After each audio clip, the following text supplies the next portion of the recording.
और सवाल केवल 1100 करोड़ रुपए की शेष का नहीं है। असल सवाल यह है, क्या हम वित्तीय अनिश्चितता, फिजिकल अनसर्टेनिटी का माहौल बनाकर राज्य में आने वाले बड़े निवेश, अधिक उत्पादन, रोजगार और औद्योगिक क्रांति का रास्ता रोक रहे हैं। जबकि हमारे मुख्यमंत्री आदरणीय हेमंत सोरेन जी विदेश से लेकर देश तक रोड शो किए और बड़े बड़े बातें समाचार पत्र में आए, कितने निवेश आने वाले। ये सब बातें राज्य सरकार झारखंड की जनता से छिपाती है कि माइनिंग सेक्टर के कुल टैक्स और वैधानिक भुगतान, स्टैट्यूटरी पेमेंट का लगभग 90% सीधा हिस्सा राज्यों को जाता है। ये बात फिर मैं कह रहा हूं, माइनिंग सेक्टर के कुल टैक्स और वैधानिक भुगतान का लगभग 90% राज्यों को जाता है, मिलता है, और ये व्यवस्था आगे भी बिना किसी रुकावट के जारी रहेगी। मैं आपको माध्यम से सरकार को ये भी बताना चाहता हूं, आजादी के बाद देश में पहली बार आदरणीय मोदी जी ने 2015 में रॉयल्टी के अतिरिक्त खनन प्रभावित जिलों के विकास के लिए डिस्ट्रिक्ट माइनिंग फंड 30% अतिरिक्त, रॉयल्टी से अतिरिक्त 30% राशि देने की व्यवस्था की थी। साथ में पीएम जन मन योजना, जो आदिम जनजाति है, उसके विकास, उसके घर घर तक पेयजल, सड़क, रोजगार के हेतु अलग से व्यवस्था मोदी सरकार ने की है। और ये जो हमारे खनिज संपदा अधिकांश जनजाति क्षेत्र में है, और इसी को ध्यान में रखकर मोदी जी ने 30% डिस्ट्रिक्ट माइनिंग फंड में खर्च करने का, ताकि हमारे जनजाति समाज का विकास हो सके, खनिज संपदा का वास्तविक लाभ स्थानीय लोगों तक पहुंचाना।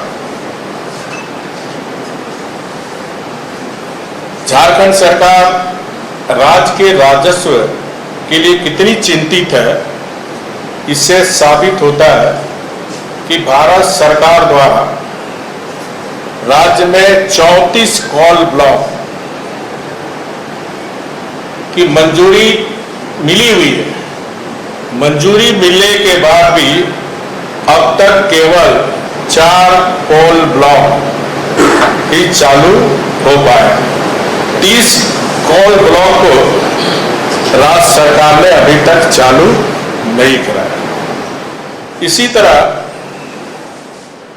जब साख कमीशन के द्वारा इलीगल माइनिंग लेके जब सारे देश में बातें आई, तो वन टाइम्स देश के सभी राज्यों को माइनिंग क्षेत्र में 5 साल के लिए एक्सटेंशन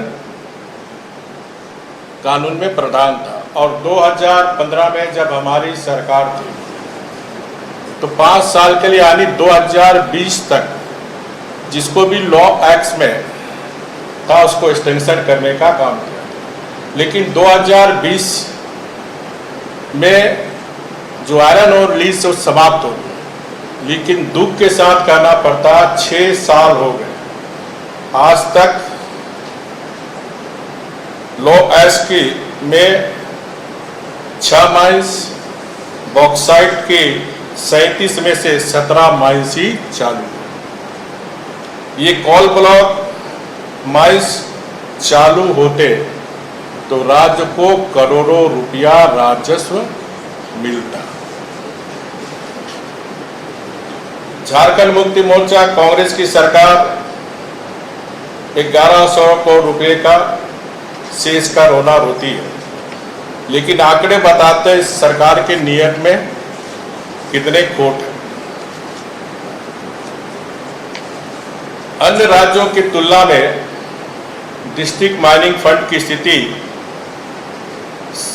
समान खनिज भंडार होने के बावजूद उड़ीसा, जो हमारा पड़ोसी राज्य है, वित्तीय वर्ष 2025-26 में 60,000 करोड़ का राजस्व हासिल करने का लक्ष्य रखा, जबकि झारखंड का लक्ष्य केवल 18,844 करोड़। उड़ीसा के त्वरित नीलामी और खदान संचालन प्रक्रिया के कारण उसकी राजस्व दक्षता झारखंड से 3 गुना अधिक है। इसके अलावा जो झारखंड में 18,250 करोड़ रुपया जो आए थे, उसमें अभी भी राज्य के खाते में 7,915 करोड़ रुपए की राशि बची हुई। बाकी की राशि में भी डिस्ट्रिक्ट माइनिंग फंड के राशि में उसमें भी घोटाला हुआ। और आप सभी समाचार पत्र में दिखाए थे बोकारो की घटना, अन्य चावासा की घटना। तो जो डिस्ट्रिक्ट माइनिंग फंड जनजातियों के क्षेत्र में खर्च होनी चाहिए, उसमें भी इस सरकार के द्वारा घोटाला करने का काम आप सब मीडिया के साथी बीच बीच में सरकार का ज्ञान देते रहते हैं। और इसके साथ ही साथ 2,487 प्रोजेक्ट ठप हो चुके हैं। खनन प्रभावित जिले का हाल देखिए। धनबाद में 2,393.58 करोड़ रुपये, चाईबासा में 1,822 करोड़ रुपये, चतरा में 1,055 करोड़ रुपये, पाकुड़ में 527 करोड़ रुपये, रामगढ़ में 518 करोड़ रुपये का ड्यूटी फंड खर्च नहीं हो पाया। आज स्थिति ये है कि आज अस्पतालों में दवा नहीं,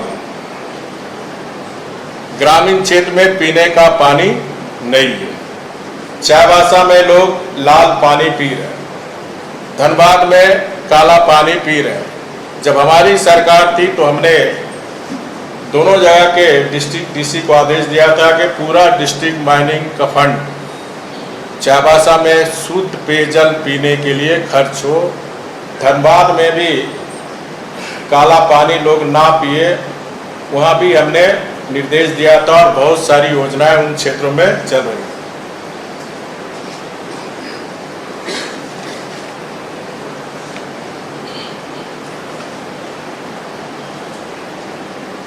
हमारा हमेशा से मानना रहा कि जनजाति समाज डिस्ट्रिक्ट माइनिंग फंड राज्य के वैध राजस्व की पूरी सुरक्षा होनी चाहिए।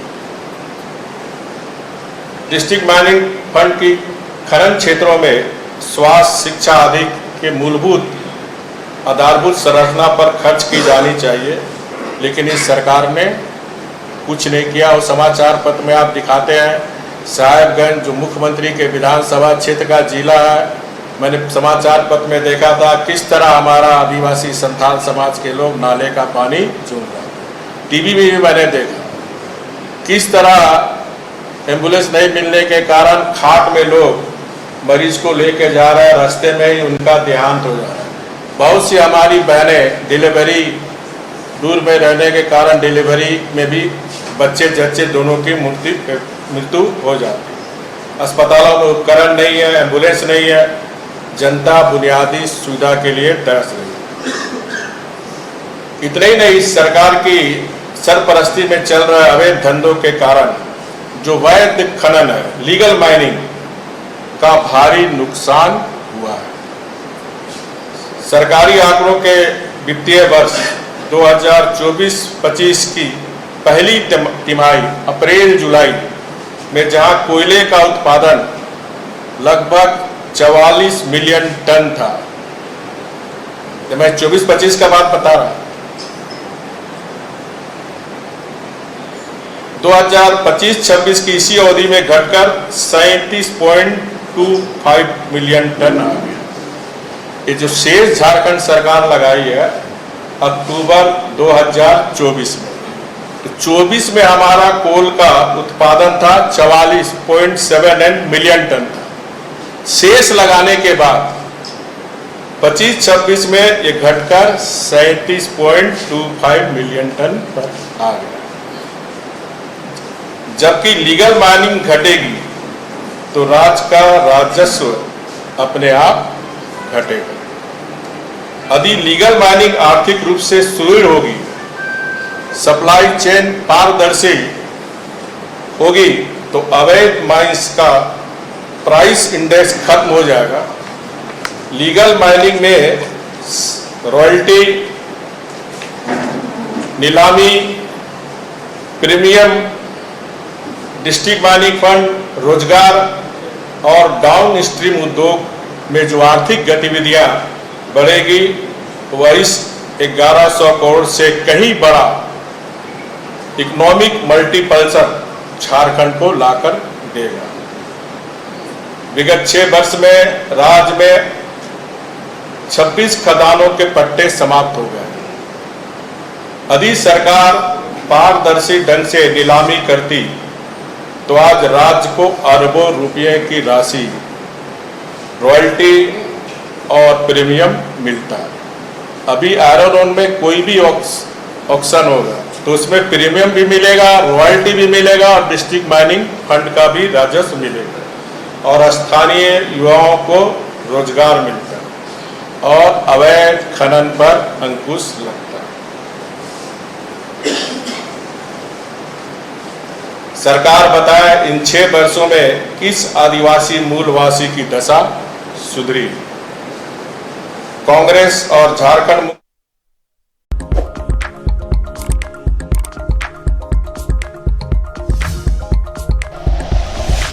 Like and share videos, subscribe करें हमारा चैनल और प्रेस करें बेल आइकॉन। न्यूज़ 11 भारत, सच है तो दिखेगा।